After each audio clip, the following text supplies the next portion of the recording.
I'm Linus Blanton, and what I'm going to do is to give a tutorial on how to make a pinch pot. The first thing we're going to do is we have a cloth table, so I like to dampen it, so that will actually, you will not take the moisture from the clay as you're working. And the first question I usually get from students is how much clay do you use for a pinch pot?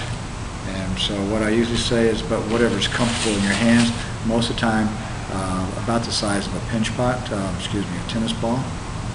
And I need a little bit more clay than that. And what I want to do first is I'm going to hand knead the clay, just push the clay into itself about 10 or 15 times, just to get the clay more harmonious, get the clay mixed up, the dry into the wet and the wet into the dry. So I'm just squeezing, folding. You do that, you get the clay mixed. Then I want to beat it to a square, get the air bubbles out.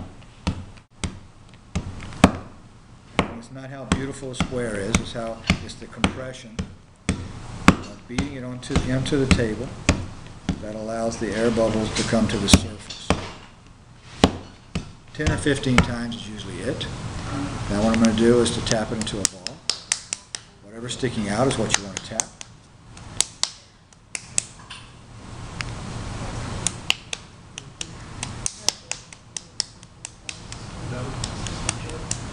Alright.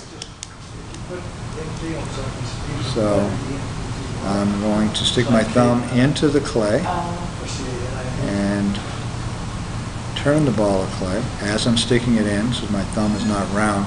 To make a round hole, I need to turn it as I'm sticking in. You'll stick the thumb in over halfway and then start to pinch. I'm turning with my left hand, pinching with my right. If you're left-handed, you would do the opposite. And allowing the clay to come out. Now I've got a little crack that's happening on that rim.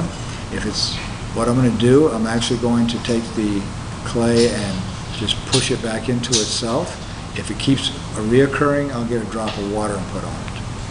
I'm going to go back to the bottom of the pot, pinch the bottom of the pot to get the clay to come out evenly on the bottom, and then come back to the walls, the side walls,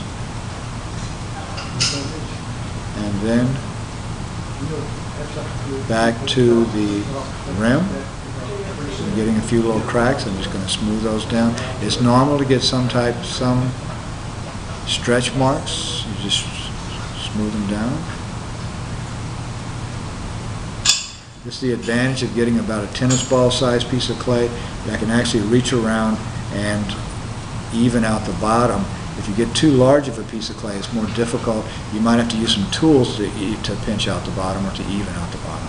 I can do it with just my fingers, and that's why I like to start out the class with pinch pots, because you don't have to have a lot of fancy tools to make a pinch pot.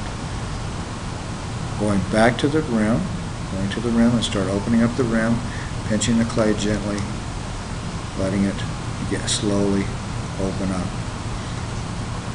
So how many times have I been around the pot pinching? Probably about 10. So the whole process opens up very kind of slowly and gently. I'm pinching and kind of twisting a little bit, letting my thumb slide on the inside of the clay as I pinch, so that it comes out nice and even and smooth. I work on the rim. I can work on the rim of the pot with my thumb. I can press down. I can also press to the inside to get the rim to work to be nice and round and even, working with the curve of my thumb on the inside, rounding, pinching, rounding, and if there's any major crack, I get one drop of water, and I can put that one drop of water on and smooth it down.